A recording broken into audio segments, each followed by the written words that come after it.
Well, let's delve further into this with Chipo Muchabaiwa, a regional youth engagement manager at Plan International. Great to have you on the show with us, and of course, happy International Women's Day. Now, I'd like to start off with the fact that, and it is estimated that programs dedicated to specifically gender equality represent only about 4% of official development assistance programs out there. So what is the current reality then in Africa when it comes to the progress we've made in gender equality? Okay, Evening, thank you very much for that. You realize that in Africa, some strides have been made towards attaining our goals on gender equality, but with such low investment towards these programs, we find that the barriers that are affecting the strides and the progress are quite numerous. You find there's barriers in the workplace. The workplace is one space where women are not realizing equality. You find that in terms of attaining economic opportunities, be it education, skilling, and training, women still lag behind. And we're living in an economy where there's such a huge digital divide amongst, and women on the continent face that challenge because they are in the most remote, there's the least investment towards getting them to be where their other counterparts are.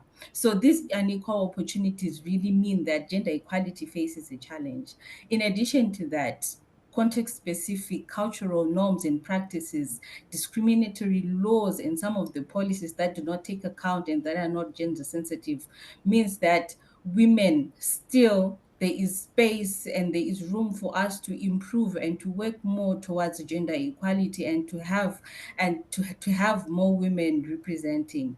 You also realize that climate change is a huge has a huge impact on women and is disproportionate, and women are actually, they face the brunt and they are left within trying to deal with that in the household and the communities. So you find that some of these effects, it really trickle down and affect gender equality. You look at how with COVID-19, it is the woman who failed to get out of the household and the workspace and thus lost income, lost access to healthcare, lost training opportunities, and that has definitely taken gender equality work behind as well. And that is certainly quite disappointing to hear because we had started to make some progress. But in fact, now the UN says that an additional $360 billion is still needed, especially in developing nations per year, in order to achieve that gender equality and, of course, women's empowerment. So what particular areas do you think need priority and investment in Africa in order for us to start seeing some real change? Okay, so I think investment needs to be a multi-pronged approach. We first need to look at women within their households and their communities. Do they have access to productive assets? Are they owning the land that they're supposed to be working on? Do they have access to credit? Do we ensure that they have access to these opportunities? Are they participating, and are the markets safe for them to be there?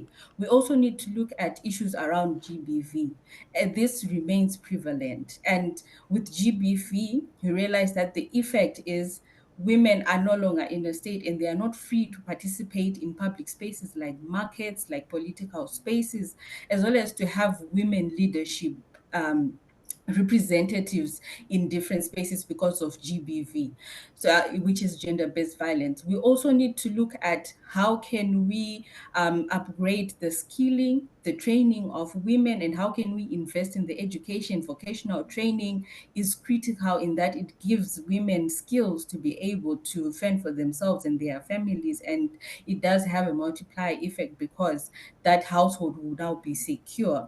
We also need to look at, from a policy perspective, how can we look at gender sensitive policies? How do we ensure that our policies and our laws are aligned and allow for women to really take up spaces? And we also need to invest in women leadership, whether it's in politics, in different spaces, because this is the only way that we can have women actually representing and sharing their experiences, as well as coming up with solutions that really speak to their plight as women, because women really can speak for themselves and they understand better how best to deal with issues around access to healthcare, their education. How do we ensure that all those that we are coming up with, women are at the center and they can be the drivers of their own change as well?